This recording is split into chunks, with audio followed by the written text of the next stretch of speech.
우리가 사도행전을 보고 있습니다. 사도행전 지난 시간 이야기를 좀 간략하게 좀 해보면, 여러분, 우리가 예수님이 이 땅에 오시고 십자가에 죽으시고 부활하셨다는 사실을 알고 믿습니다. 이게 복음이지요. 그런데 많은 사람들이 오해하는 것 중에 하나가 예수님이 우리를 위해서 죽으시고 부활하셨다라는 것, 그것으로 끝나버릴 때가 있어요. 그런데 누가복음, 복음서나 이 누가복음 우리가 계속 이어서 보는 이 복음서 기준으로 보면 그러할 수 있는데, 사도행전을 보게 되면 이제 그 하나님 예수 그리스도의 십자가 죽으심과 부활은요, 완결과 종결이 아니라 이것으로부터 시작된다라는 것을 우리가 알 수 있게 돼요. 놀라운 이야기죠. 예수님은요, 정확히 말씀드리면 우리의 죄를 위하여 우리의 죄를 사하시려고 오셔서 죽으시고 부활하신 것으로 끝난 게 아니라, 그것을 시작으로 해서 하나님의 나라를 이루어 가시고 끝까지 하나님께 순종하시려고 이곳에 오셨다라는 것을 우리가 알아야 돼요. 이걸 알지 못하면 내 죄를 구원하셨다, 나를 살리셨다, 여기서 끝나버리면 그 다음엔 내 마음대로 내 뜻대로 이렇게 살아가는 인생들이 될 때가 너무 많다라는 거예요. 그게 아니라 이 누가복음과 사도행전을 이어서 보듯이 중간의 중심에는 우리 주 예수 그리스도의 대속과 부활이 있고, 이걸 기점으로 이제는 우리가 하나님의 나라를 위해 살아가게 되는 것이 하나님의 꿈이고 하나님의 소망이다라는 것을 분명히 알아야 돼요. 그래서 예수님이 부활하셨을 때 어떻게 하셨냐면, 오늘 본문 바로 앞에도 나오지만 3절에는 친히 나타내셔서 40일 동안 직접 당신의 부활을 증거하시고 한 10번 정도 만나주시면서 때로는 생선 토막을 먹기도 하시고 이야기하기도 하시고 내 양을 먹이라 말씀도 하시고, 다양한 그 관계를 통하여서 뭘 얘기하셨냐? 3절에 기록하죠. 하나님 나라의 일을 말씀하셨다. 하나님 나라의 일을 말씀하신 게 예수님의 공생의 시절도 마찬가지고 부활하신 이후도 마찬가지라는 거예요. 늘 어느 선상에 있었냐면 하나님 나라의 일 가운데 예수님은 계셨던 거예요. 그래서 하나님의 뜻이 너 모든 생명을 위해 죽어줄 수 있느냐, 말씀에 순종하신 것일 뿐이에요. 그냥 죽기 위해서 오신 게 아니라 하나님의 말씀을 끝까지 순종하고 당신의 나라를 이루어가는 과정 가운데 십자가가 있었던 것이지요. 그러면 우리는 이제 좀 달라져야 돼요. 구원이 끝이 아니라 하나님의 나라, 예수님이 그렇게 말씀하신 하나님의 나라를 바라볼 수 있는 시선이 되어야 한다라는 겁니다. 그래서 이제 예수님이 제자들에게 만나 주실 때 어떤 얘기 하셨냐? 예루살렘 떠나지 말고 너희가 과거에는 물로 세례를 받았지만 성령의 세례를 받으라, 기다려라. 성령 세례 받기까지. 그 성령 세례가 뭐였어요? 지난 시간에 얘기했지만 내 힘과 내 능력과 내 성공과 내가 바라는 지향이 아니라 하나님의 나라, 거기에 중심이 있다라는 것을 예수님은 계속 보여주시고 가르쳐 주시는 거였죠. 오늘 본문은 이러한 예수님의 말씀 가운데 제자들과 대화하는 장면이 이제 나옵니다. 제자들의 모습이, 제자들의 한계가, 제자들의 연약함이 어디 있는지 오늘 본문을 통해서 우리는 확인할 수 있게 돼요. 그리고 예수님은 분명히 다시 한번 목표를 정해주세요. 같이 본문 읽고 은혜 더 나눠볼까요? 6절 말씀 우리 같이 한번 읽어봅시다. 시작. 그들이 모였을 때 예수께 여쭈어 이르되 주께서 이스라엘 나라를 회복하심이 이때이니까 하니. 아멘. 그들이 모였을 때에라고 이야기를 합니다. 이때가 언제냐면 예수님과 함께하는 여러 번의 그 시간들을 의미해요. 예수님이 한 10번 정도 만나주셨다고 하는데 그 10번 동안 먹기도 하고 이야기도 하고 만져보라고도 하시고 다양한 모습으로 막 나타나시거든요. 그러는 와중에 대화가 있었을 겁니다. 묻고 답하는 모습들이 있었을 거예요. 본문 가운데 참 재밌는 것이 어떤 거냐면, 우리 한글 성경에는 6절에 예수께 여쭈어 이르되 이렇게 되어 있는데, 헬라어 성경을 보면 이 부분이 어떻게 되어 있냐면 이 복수형으로 되어 있고 미완료형으로 되어 있어요. 이게 어떤 의미냐면, 간단히 말씀드리면 여러 사람이 물었다라는 거예요. 그리고 여러 번 물었다라는 거예요. 미완료형이란 계속 묻는 듯한 그런 뉘앙스가 있거든요. 그러니까 지금 10번을 만나주시고 40일 동안 만나주시는 그 과정 가운데 만날 때마다 제자들은 뭐 했냐면, 예수님, 이때가 이스라엘의 나라가 회복될 때입니까? 이렇게 물었다는 거예요.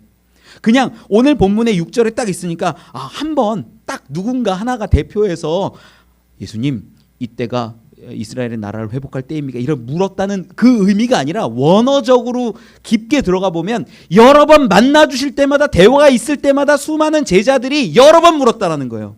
예수님, 이때입니까? 지금입니까? 이때가 됐습니까? 이게 이스라엘의 나라라고 이야기합니다. 여기서 이제 우리가 재밌어지는 것들이 있어요. 우리 3절 말씀에 뭐라고 봤냐면 예수님이 친히 당신을 드러내시고 나타내시면서 말씀하신 게 뭐예요? 하나님 나라의 일이잖아요. 무슨 나라야? 무슨 나라예요? 하나님 나라야, 하나님 나라. 근데 제자들은 뭐라고 묻는지를 가만히 보세요. 오늘 본문 가운데 이스라엘 나라를 회복하심이 이때니까. 여러분, 이스라엘의 나라랑 하나님 나라가 동일할까요? 다를까요?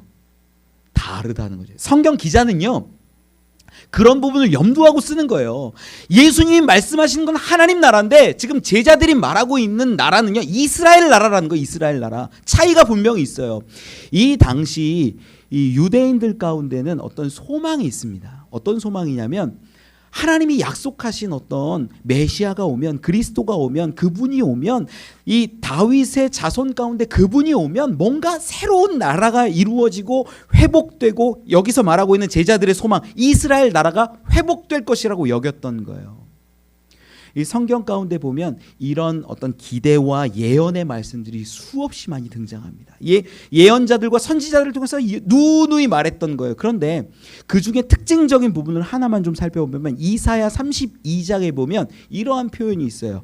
이사야 32장 1절을 한번 찾아주시겠어요? 예, 화면 떴으니까 같이 읽어보죠. 이사야 32장 1절입니다. 시작. 보라, 장차 한 왕이 공의를 통치할 것이요 방백들이 정의로 다스릴 것이며. 아멘. 이 제자들은요, 이런 어떤 메시아 사상에 대해서 충분히 알고 있었어요. 그러다 보니까 예수님은 이 보통 분이 아닌 거죠. 뭐 기적도 있었죠, 놀라운 능력도 있었죠. 지금 오늘 본문 가운데에서는 부활해서 나타나셨잖아요. 그러니까 이분이야. 마음 가운데 소망이 생기는 거예요. 이분이 오셨으니까 이분이 한 통치자인 것 같아. 이분이 오시면, 이사야 32장을 여러분이 집에 가서 한번 읽어보세요. 하나님의 나라에 대한 쭉 기록들이 나와요. 야, 이분인 것 같아. 근데 32장에 15절에 가면 이런 표현이 있어요. 우리 이사야 32장 15절도 한번 띄워주실까요? 시작. 마침내 위에서부터 영을 우리에게 부어주시리니 광야가 아름다운 밭이 되며 아름다운 밭을 숲으로 여기게 되리라. 아멘. 마침내 위에서부터 뭐를 부어주신대요? 영을 부어주신대요. 그러니까 예수님 부활하시고 막 능력이 있으시고 막 이렇게 보이니까 메시아 같아요. 메시아 같고 이사야 32장에 아마 어떤 사람은 떠올랐을 거예요. 야, 그날이 왔나 봐. 이스라엘의 나라가 회복될 날이 왔나 봐. 그런데 15절도 딱 떠올리는 순간 어떻게 돼요? 예수님 방금 말씀하신 너희 예루살렘에서 기다려, 성령을 받을 거야. 그러면 돼. 이렇게 얘기하는데 성령 딱딱 떨어지는 거예요. 예수님 이분이 그 왕이신 것 같고 성령을 받으면 수많은 선지자들이 이야기했던 이 이스라엘의 나라가 회복될 것 같은 기대와 소망이 막 생기는 거예요. 그래서 여러 번 묻는 거예요. 예수님, 이때예요? 성령 자꾸 받으라고 말씀하시는데 지금이에요?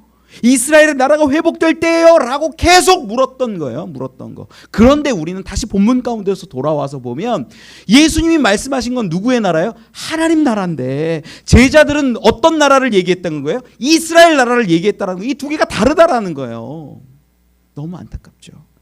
이 제자들은요, 정확히 말하면 정치적인 이스라엘 나라의 회복을 기대했던 거예요.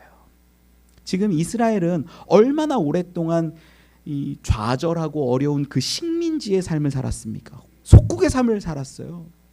다윗과 솔로몬 이후에는요, 이 북이스라엘과 남유다로 갈린 이후에는 그들이 얼마나 어려움 가운데 있었는지 몰라요. 북이스라엘은 마지막에 아수르에게 멸망당하고 남유다는 바벨론에게 멸망당하면서 이 바벨론과 아수르의 통치하에 있다가 나중에는 페르시아로 넘어가고 그들이 헬라 제국으로 넘어가고 지금은 이 제자 시대에는, 예수님 시대에는 로마 시대까지 한 번도 독립을 해본 적이 없는 거예요.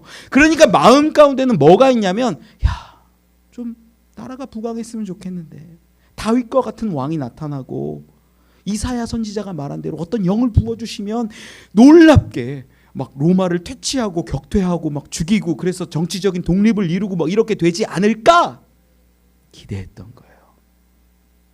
여러분, 제자들이 지금 여러 번 묻고 여러 사람이 묻는 이 장면들을 보면서 우리를 한번 생각해 보세요. 우리는 어떻습니까? 하나님의 나라를 이야기하는데 우리가 기도하고 우리가 부르짖고 우리가 초점하는 그 중심을 한번 보시라는 거예요. 정말 하나님의 나라가 여러분의 기도 제목 가운데 상위에 있어요? 아니면 내 문제, 내 해결책, 내 물질, 내 성공, 이게 앞에 있어요? 내 문제가 기도 제목이 될 때가 더 많다라는 거예요. 지금 제자들하고 똑같죠.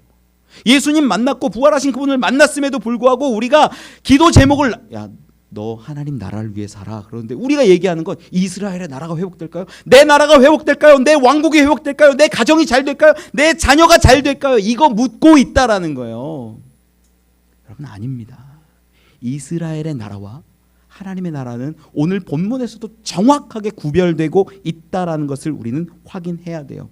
어떤 사람은요, 성경을 볼 때 복음을 자기 중심적으로 해석합니다. 방금 제자들과 같은 거죠. 예수님은 계속해서 하나님 나라에 대해서 말씀하시는데 묻는 질문은 뭐예요? 이스라엘의 나라가 회복되겠습니까? 묻고 있잖아요.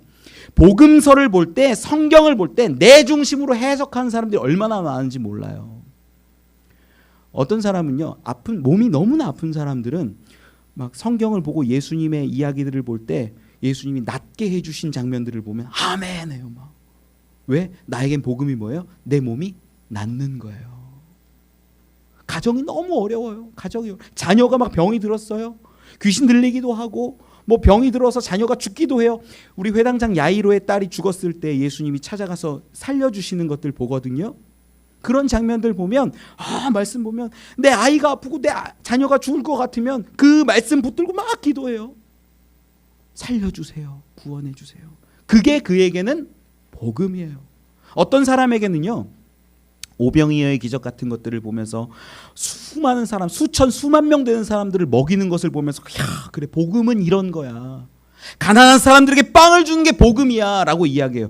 여러분, 저는요, 그러한 복음들에 대해서 반대하지는 않습니다. 그것이 그들에게는 복음이 될 수 있고 구원의 말씀이 될 수 있어요. 그런데 우리가 이스라엘의 나라를 이렇게 시선하는 것처럼 내가 이해하는 복음으로만 성경 말씀을 보면 안 된다라는 걸 이야기 드리는 거예요. 복음이 복음되는 건 하나님의 말씀이, 하나님의 마음이, 하나님의 뜻이 분명히 드러날 때 복음이 되는 거예요. 여러분, 이걸 헷갈리면 안 돼요. 내가 원하는 복음만 붙잡고 하나님 이렇게 해주셔야 돼요, 이렇게 해결해 주세요, 이렇게 물질 주세요, 이렇게 건강 주세요. 여러분, 그게 아니라 우리가 분명히 알아야 하는 복음은 하나님께서 주시는, 하나님께서 허락하신 말씀 그대로의 복음인 줄 믿으시기 바랍니다. 이 복음이 우리 가운데 있을 때 시선이 이제 확장되는 거예요. 이스라엘의 회복만 보는 게 아니라 하나님 나라를 깨달을 수 있게 되는 거예요. 그래서 우리 교회는요, 제가 소망하기는 우리 교회를 위해서 하기보다는 하나님의 나라가 먼저였으면 좋겠어요. 여러분의 신앙생활의 모습들도요, 내 가정이 아니라 하나님의 나라를 우선 두고 살아갔으면 좋겠어요. 그게 안 되면 이스라엘의 회복만 바라는 저 제자들의 모습과 별반 다르지 않다라는 겁니다. 다시 말씀 가운데 돌아와서 살펴보면요, 이렇게 이스라엘의 때를 묻고 있는 제자들에게 예수님이 하시는 말씀이 7절에 먼저 기록이 돼요. 오늘 본문 7절 말씀을 같이 한번 읽어볼까요? 시작. 아버지께서 자기의 권한에 두셨으니 너희가 알 바 아니요. 아멘. 제자들이 지금 소망하는 건 뭐냐면 이스라엘 나라예요.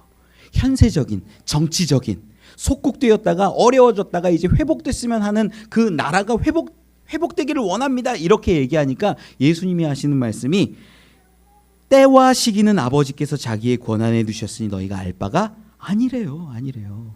여기서 먼저 제자들이 물었던 게 이때니까 라고 6절에 끝에 기록을 하죠. 이때라고 번역된 부분이 원래 이제 헬라어로 보면 크로노스라는 단어를 씁니다. 크로노스가 뭐냐면 역사적인 흐름 가운데 있는 시간들이에요. 그러니까 어제는 저와 여기 장은빈 성도님이 똑같은 하루를 지냈어요. 오늘도 하루를 지낼 거예요. 아마 내일도 똑같은 24시간을 쓰게 될 거예요. 그런데 지금 제자들이 물었던 건 이때냐는 건 역사적인 이 시간 가운데 성령이 임하면 회복됩니까? 라고 물은 거예요. 그런데 예수님의 이 말씀이 좀 달라요.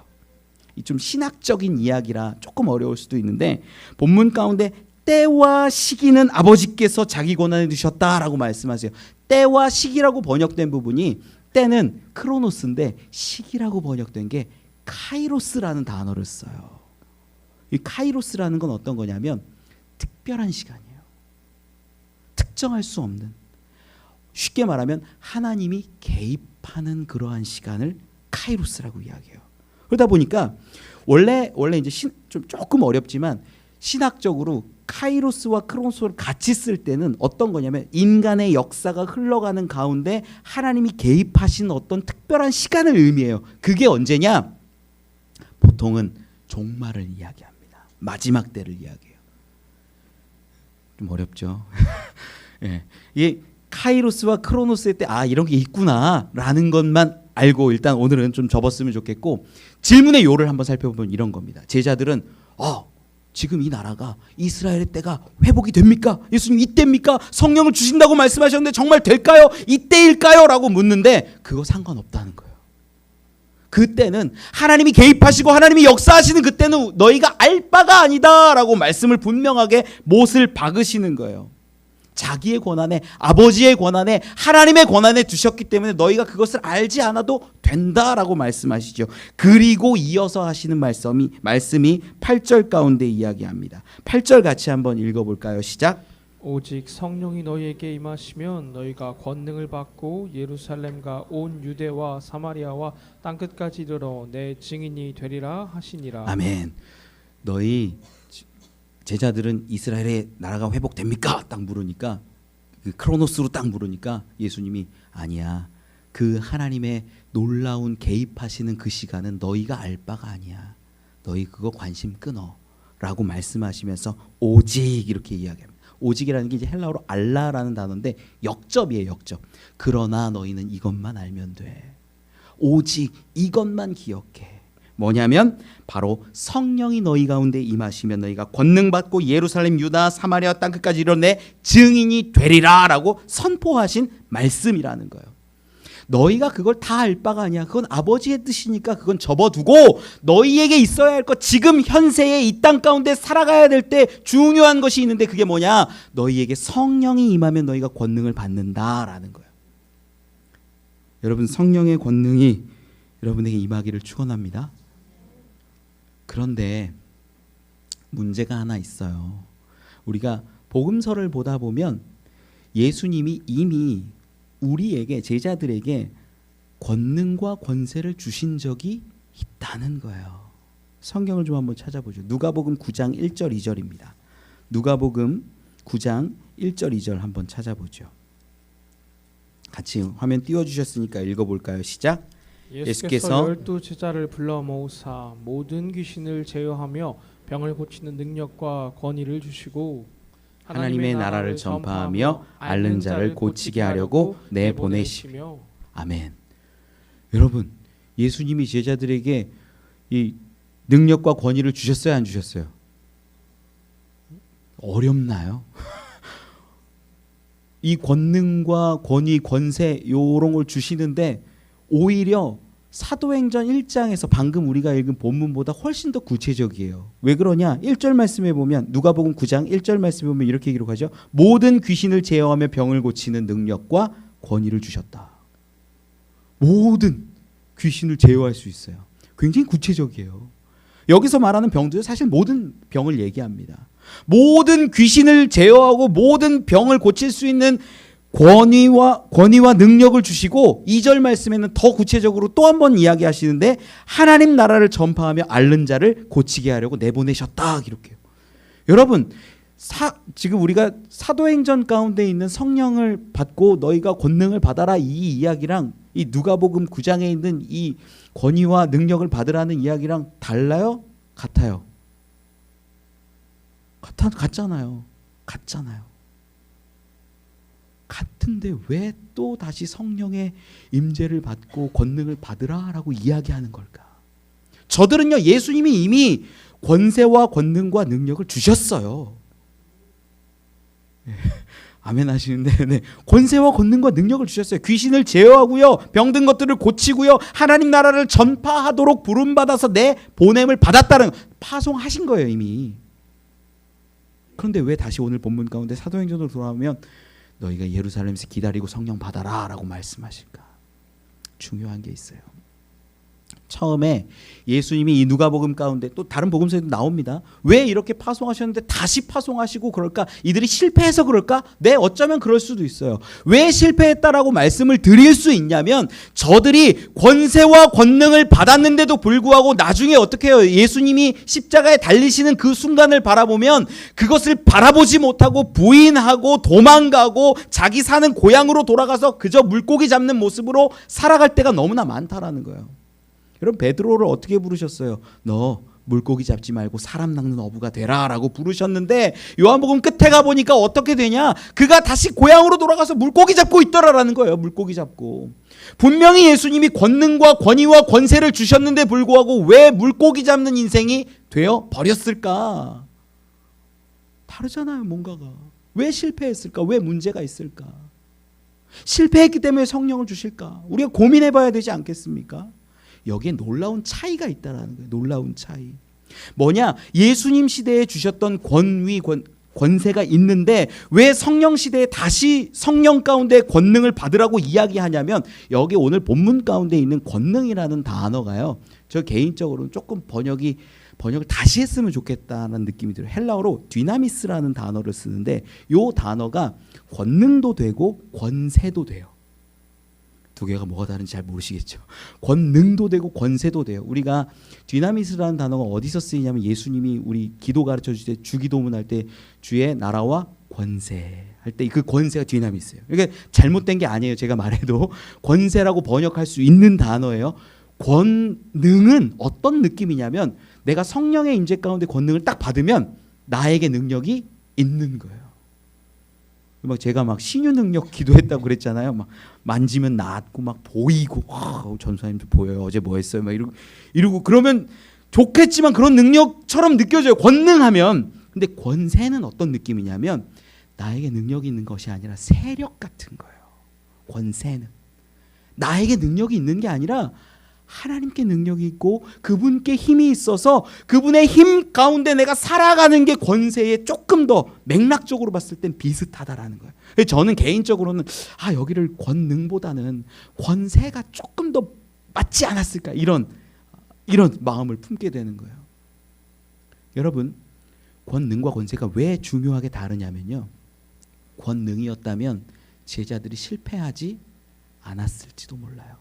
왜? 할 때마다 막 귀신 다 떠나가고 할 때마다 다 막 이루어지고 병이 낫고 이러면 막 얼마나 인정받고 막 떵떵거리며 살겠습니까? 그런데 권세로 이해를 하게 되면 예수 그리스도가 십자가에 달리는 걸 보고 끝났나 봐. 소망이 끊어지는 그 순간 그들에게 힘과 능력이 있었을까요? 없었을까요? 없었을 거라는 거예요. 권세로 보면 예수님이 안 된 것 같고 예수님이 실패하신 것 같이 느껴지니까 아무 힘도 발휘할 수 없어서 그저 사람 잡는 이 사람이 아니라 물고기 잡는 사람으로 다시 되돌아가 버렸다라는 거예요.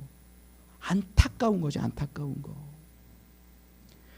하나님이 주신 예수님이 주신 성령님이 주신 것은요. 권능보다는 어쩌면 권세에 더 가깝습니다. 하나님 안에 있을 때 예수 그리스도 안에 있을 때 성령과 함께 할 때 우리는 무엇이든 할 수 있다라는 선포 그게 권세라는 거예요. 그래서 본문 가운데 보면 예전에 예수님이 누가복음의 9장에 이야기하는 이 권능, 권세 여기에도 디나미스라는 단어를 똑같이 쓰고 있습니다. 오해하지 마세요. 그때 주셨는데 왜 실패한 것 같은데 지금은 왜 이렇게 성령의 임재 가운데 권능과 권세를 받으면 뭔가가 될까? 놀라운 차이가 이 두 사건 가운데 간극이 있어요. 어떤 거냐면 여기서 사도행전으로 전달될 때 놀라운 사건이 뭐예요? 바로 우리 주 예수 그리스도의 죽으심과 부활이라는 거예요. 과거에는 예수님을 믿는 믿음으로 있었을 때 예수님이 권능 주셨고, 난 예수의 제자야, 난 예수님과 함께해, 난 뭐든지 할 수 있어. 그런 믿음 가운데 어쩌면 귀신도 쫓고 귀신들이 항복하는 걸 보고 예수님 정말 그런 일들이 일어났습니다, 기쁘게 돌아오는 일들이 있었을지 몰라요. 그런데 예수님이 십자가에 달리시고 죽으시는 걸 보면서 모든 소망이 끊어지고 아무것도 안 된다 싶으니까 그 권세도 권능도 다 사라져버린 것 아니겠습니까? 그런데 다시 예수님은 이제 부활하셔서 이 사람들에게 증언하시고 보여주시고, 너희의 믿음이 어디 있냐면 내가 그냥 말해준 것에 있는 것이 아니라 너희의 믿음과 너희의 교회됨은 바로 반석인 예수 그리스도 위에 세워진 거야 라고 선포하셨다라는 거예요. 여러분 분명히 아십시오. 우리의 믿음은요, 반석이신 예수 그리스도 위에 세워져 있는 줄 분명히 믿으십시오. 그분이 죽으시고 부활하셨기 때문에 우리가 그걸 믿을 때에 우리에게 있는 권세가 지금도 동일하게 의미가 있는 거예요. 그냥 내가 주세요 해서 받은 권세 권능이 아니라 예수 그리스도라는 반석 위에 세워졌기 때문에 그 권세와 권능이 의미 있고 지금도 동일하게 역사한다라는 거예요. 베드로에게 예수님이 하셨던 말씀이 있어요. 마태복음 16장 18절이지요. 제가 읽게요. 이 반석 위에 내 교회를 세우리니 음부의 권세가 이기지 못하리라. 이게 무슨 얘기냐면 예수님께서 당신을 반석으로 선포하시고 내 그리스도라는 예수라는 그 반석 위에 세워진 교회는 결코 음부의 권세가 이기지 못한다라고 이야기하시는 거예요. 여러분, 우리 믿음이 어디 있는지 분명히 알아야 돼요. 우리 믿음은요, 우리를 위해 죽으시고 부활하신 예수 그리스도에 있음을 믿으시기 바랍니다. 이걸 아느냐 모르냐가 너무 중요해요. 뭐 권세 깨닫고 하나님의 자녀가 되었다 깨닫고 구원받았습니다 알아도 부활하신 예수 그리스도가 내 가운데 분명히 있고 그 위에 세워진 교회는 흔들리지 않습니다. 저는 믿어요, 이걸. 그런데 많은 사람들이 이 부활의 믿음과 부활의 소망이 없고 확실한 반석 위에 믿음과 신앙을 세우지 않고 교회가 성전되지 않았기 때문에 어떤 일들이 있냐? 자꾸 무너지는 거예요. 자꾸 무너지는 거. 여러분, 아닙니다. 이 성령의 임재 가운데 주시는 권능은요, 예수 그리스도라는 반석 위에 분명히 세워졌기 때문에 흔들릴 수도 없고 무너질 수도 없고 실패할 수도 없음을 믿으시기 바랍니다. 또한 성령의 임재 가운데 받는 이 권능이 실패할 수 없는 이유가 있어요. 어떤 거냐면 두 번째는 바로 이 성령은요, 우리와 영원토록 함께 하시기 때문이라는 거예요. 우리 요한복음 14장 16절을 같이 한번 읽어보면 좋겠어요. 요한복음 14장 16절입니다. 같이 한번 읽어보죠. 시작. 내가 아버지께 구하겠으니 그가 또 다른 보혜사를 너에게 주사 영원토록 너희와 함께 있게 하리니. 아멘. 언제까지 함께 있게 하신대요? 영원토록. 성령의 동행하심은 영원한 줄 믿으시기 바랍니다. 이게 우리 가운데 놀라운 힘과 능력, 권세가 되는 거예요. 그래서 예수 그리스도를 믿는 자는 요한복음 1장 12절에도 기록하지만 아들을 이 1장 12절 영접하는 자 곧 그 이름을 믿는 자들에게는 하나님의 자녀가 되는 권세를 주셨다고 그랬잖아요. 그 자녀된 자에게 성령께서 영원토록 함께 하시기 때문에 그 사람이 일하고 역사하고 하나님의 나라를 위해서 일할 때는 실패가 있다 없다? 없다라는 거예요. 없다라는 거. 이게 확실한 진리가 되는 거죠. 과거에는 무너지고 실패한 것 같지만 예수 그리스도의 부활과 함께 영원히 동행하시는 성령이 계시다면 우리는 실패할 수 없는 인생이 되는 거예요. 여러분, 이걸 분명히 아셔야 말씀이 이해가 되는 것이지요. 그래서 여러분, 저는요, 예수를 구주로 믿고 결단하고 뭐 세례 받았고 죄 사함을 받은 그 자들에게는 분명히 주시는 선물이 있는데 그게 성령이고, 그 성령의 인도하심을 따라서 지금도 권세 받은 우리가 자녀의 권세 받은 우리가 살아갈 때 하나님의 나라는 분명히 이루어짐을 믿습니다. 놀라운 이야기들이에요. 실패할 수가 없는 그러한 이야기라는 거죠. 우리가 많이들 오해해요. 성령을 받으면 어떤 놀라운 일들이 일어날 거라고 생각을 하는데, 성령을 받으면 일어나는 첫 번째 사건은 어떤 거냐면 우리 주 예수 그리스도를 진짜 구주로 믿고 인정하고 선포한다라는 일들이 일어나는 거고요. 두 번째는 어떤 거냐면 이제 하나님의 나라를 바라보면서 살아갈 때 성령이 임함으로 인하여서 권세와 권능의 삶으로 바뀐다는 거예요.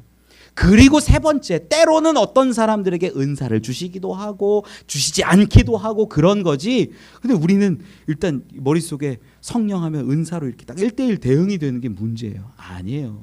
성령이 임하면 예수가 주가 되심을 고백하고, 그리고 하나님의 자녀로서 살아가는 그 권세를 힘입어서 매일매일을 이겨낼 수 있게 되는 거예요.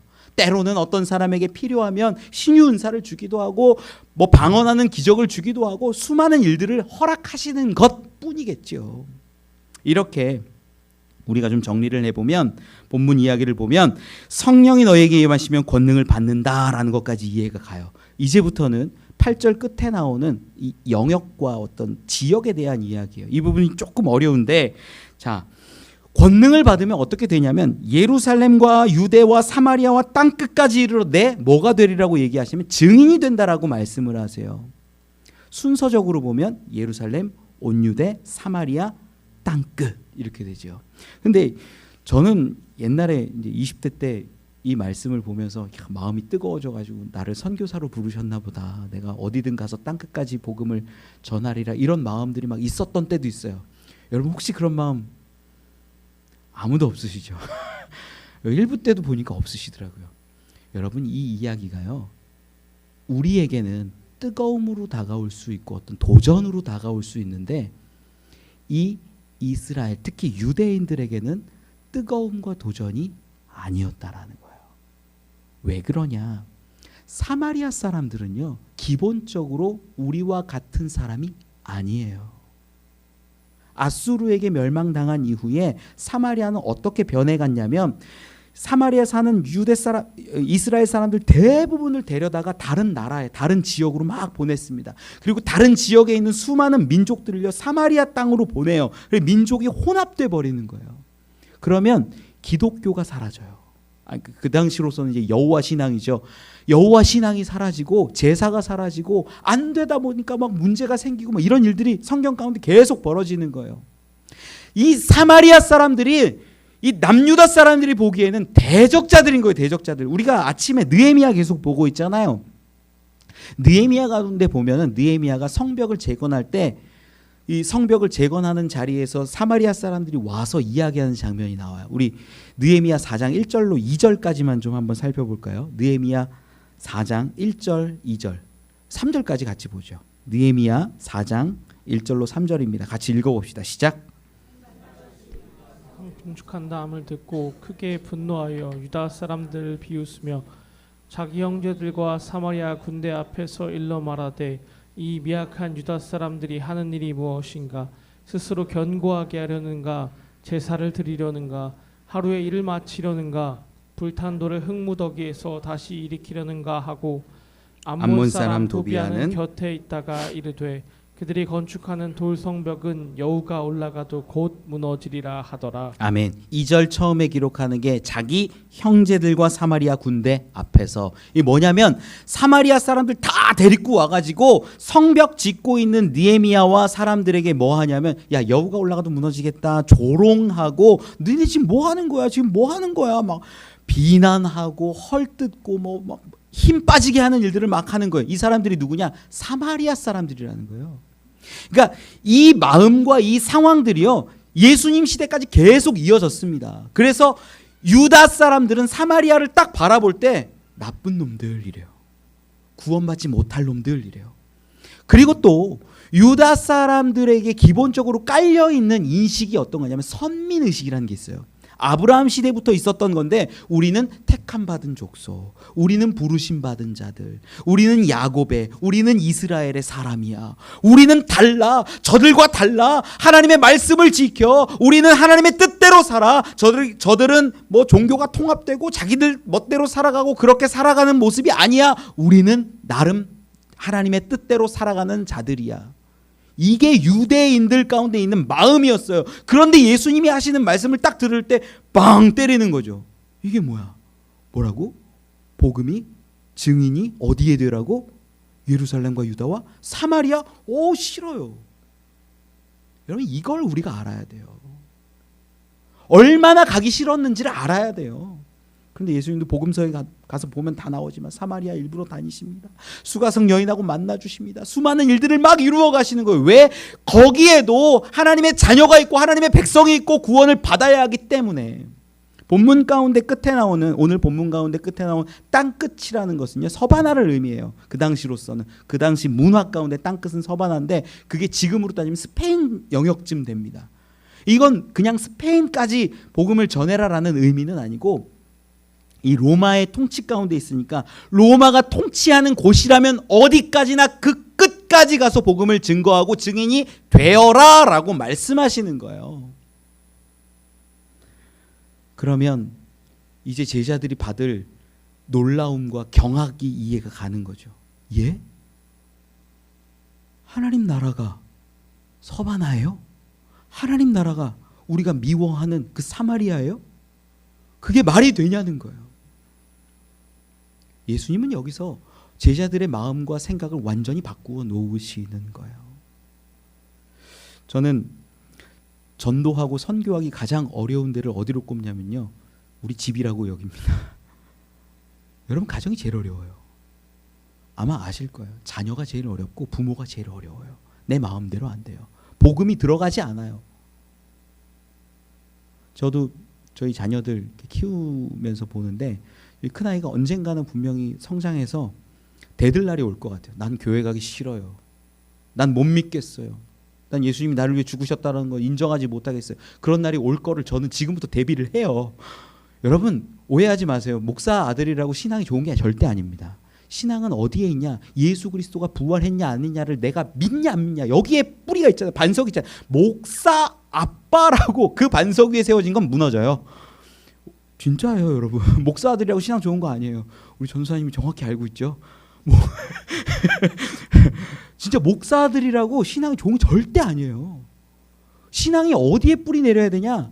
예수 그리스도 부활하신 그분 반석 위에 뿌리 내릴 때, 세워질 때 진짜 믿음이지 아니에요. 제가 개인적으로 소망하면서 기도하는 게 뭐냐면, 저희 아이들이 그렇게 반항하고 나 못 믿겠다라고 이야기할 때 진심으로 다가가서 복음을 정말 증거해 봤으면 좋겠어요. 아빠가 믿는 하나님은 이렇다. 예수님은 이런 분이셔. 너가 만났으면 좋겠고, 그 부활하신 예수 그리스도 그 반석 위에 너의 신앙을, 너의 성전을 세웠으면 좋겠다. 그래서 어려운 관계인데, 부모 자식이 어려운 관계인데 그 아이가 복음 가운데 세워지기를 소망합니다. 이게 개인적인 제 기도의 제목이에요. 여러분, 똑같아요. 우리가 막 뜨거움으로 내가 땅끝까지 가서 뭐 1년에 6개월은 복음 전하고 선교하고 뭐 그렇게 살겠습니다, 헌신하는 분들 많이 있지만, 가장 중요한 건요, 내가 가장 어려워하고 나를 가장 싫어하는 그 사람에게 복음을 증거하고 복음에 증거된 삶을 살아가는 걸 보여주는 게 가장 어렵다라는 거예요. 가족이잖아요, 가족. 그리고 교회잖아요. 교회에서 우리 지낼 때 어떻습니까? 아우, 누구 집사는, 누구 권사는 막 이러면서 왜 어려워할까, 힘들어할까? 여러분, 교회에서 사랑을 드러내고 겸손하고 이렇게 살아가는 모습이 얼마나 어려운지 몰라요. 그런데 복음이 어떻게 퍼져가는지를 예수님이 분명히 말씀하세요. 첫 번째가 어디예요? 예루살렘이에요. 예루살렘. 이 하나님을 알고 있는 사람들이 모여있는 그곳에 복음이 먼저 선포되어야 된다라고 이야기하시는 거예요. 교회 아니죠, 지금으로 따지면. 우리가 교회 안에서 어떡합니까? 편하고 쉬우니까 막 말하고 편하게 이야기하고. 여러분, 아닙니다. 교회 안에서 먼저 겸손하고 나를 낮추고 이야기를 들어주고 예수님처럼 살아가는 모습이 있어야 돼요. 그리고 조금 더 확장되면 내 가정과 내 이웃과 내 직장과 내가 살아가는 그 자리에서 하나님의 말씀을 드러낼 수 있는 모습, 예수님의 삶을 나타낼 수 있는 모습이 되어야 한다라는 거예요. 그러면 점점 그게 확장되어 가지고 커지는 거예요. 그렇게 우리가 증인되는 삶을 살아갈 수 있었으면 좋겠습니다. 말씀을 좀 정리하겠습니다. 제가 오늘 본문을 고민하고 연구하다가 번뜩 드는 생각이 하나 있었어요. 뭐냐면, 예수님 부활하셔서 지금 제자들을 40일 동안 한 10번 만나주셨잖아요. 같이 먹기도 하고 뭐 교제도 하고 그러셨잖아요.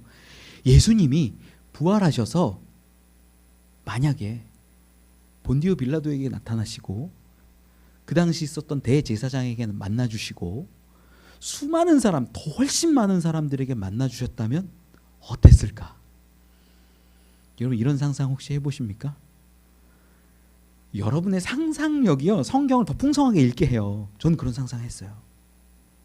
예수님이 만약에 당신의 나라를 이루어 가는 거라면 가장 확실한 방법이 누구예요? 지금 이 땅 가운데 온다면 누구한테 가면 돼요? 막 미국 대통령 만나고 뭐 한국 대통령 만나고 그러면 될 거 아니에요. 그런데 예수님은 그렇게 안 하세요. 누굴 만나셨어요? 제자들 그저 만나셔가지고 그들하고 다시 얘기하시는. 왜 그러셨을까? 저는 그게 몇 시간 고민했던 것 같아요. 왜 그랬을까? 굳이 왜? 좀 쉬운 방법이 있는데 한 방에 로마 황제 만났으면 바로 뭐 해결되지 않겠어요? 근데 안 하셨어요. 왜 그랬을까? 제가 고민했거든요. 제 답은 그랬어요. 예수님은 당신의 증인을 원했던 것이지 그냥 껍데기만 하나님 나라 하나님 왕국을 원하셨던 것은 아니라는 거예요. 무슨 얘기냐? 아주 중요한데 이 제자들은요 뭐 했냐면 예수님이 살아가면서 그 공생의 기간 동안 먹고 마시고 뭐 하는 거 잠자고 하는 모든 걸 다 옆에서 지켜봤던 사람이라는 거예요. 우리 분명히 알아요. 마가복음 3장 13절에 이렇게 기록합니다. 또 산에 오르사 자기가 원하는 자들을 부르시니 나아온지라. 이에 12를 세우셨으니 이는 자기와 함께 있게 하시고 또 보내사 전도도 하며 귀신을 내쫓는 권능도 가지게 하려 하심이러라. 예수님이 제자들을 부르신 건 뭐냐면 자기와 함께 하시기 위함이라는 거예요. 그래서 그 제자들이 3년 동안 뭐 한 거예요? 동거동락했던 거예요. 그들은 예수님의 가르침을 듣고 배우고 보고 기적도 체험하고 먹이는 걸 먹고 같이 잠잤던 사람들이라는 거예요. 그러면 뭘 할 수 있게 되냐? 그때부터는 예수님의 증인이 될 수 있다라는 거예요. 여러분 우리가 나가서 복음 전하는데 예수 믿고 구원 받으세요. 예수 믿고 천국 가세요. 이게 복음 전하는 걸까요? 맞아요. 그것도 1차적으로는 전도고요. 예수님의 증인되는 삶인 건 맞아요. 그런데 제가 이야기하고 있는 건 거기에만 국한된 게 아니라 더 넓게 더 깊이 바라보면 우리가 어떻게 살아야 되냐면 내 가정에서 교회에서 내 삶의 영역에서 예수님을 닮은 모습으로 살아감으로 인하여서 예수님이 원하셨던 예수님이 걸어가셨던 그 삶을 따라감으로 인하여서 증인되는 삶을 살아야 된다라는 거예요. 증인은요 말로만 예수 믿으세요 한다고 증인되는 게 아니에요. 저 사람을 보니까 달라. 저 사람을 보니까 뭔가 달라. 있어. 그때 여러분은 그에게 복음을 증거한 거예요. 말씀을 맺습니다. 여러분, 저는 여러분들이 성령의 임재 가운데 권능과 권세를 받고 흔들리지 않고 무너지지 않고 하나님의 나라를 이루어가며 사는 증인들이 되기를 소망합니다. 너무나 소망합니다. 이제 우리 목표도 있잖아요. 내가 성공하는 거 아니잖아요. 하나님 나라잖아요. 그 하나님 나라를 위해서 성령 받으면요 지금도 동일한 그 하나님께서 풍성히 주시고 또 내려주시는 줄 저는 믿어요. 그 하나님의 나라는 분명히 이루어져 갑니다. 결코 실패하지 않습니다. 우리의 작은 자리부터 예수님을 닮은 그 모습들이 있어서 예수님이 말씀하신 대로 내 십자가 지고 나아갈 때 우리를 통하여 예수 그리스도가 증거되고 하나님 나라가 확장될 것을 믿습니다. 그러한 저와 여러분 우리 되시길 간절히 축원합니다.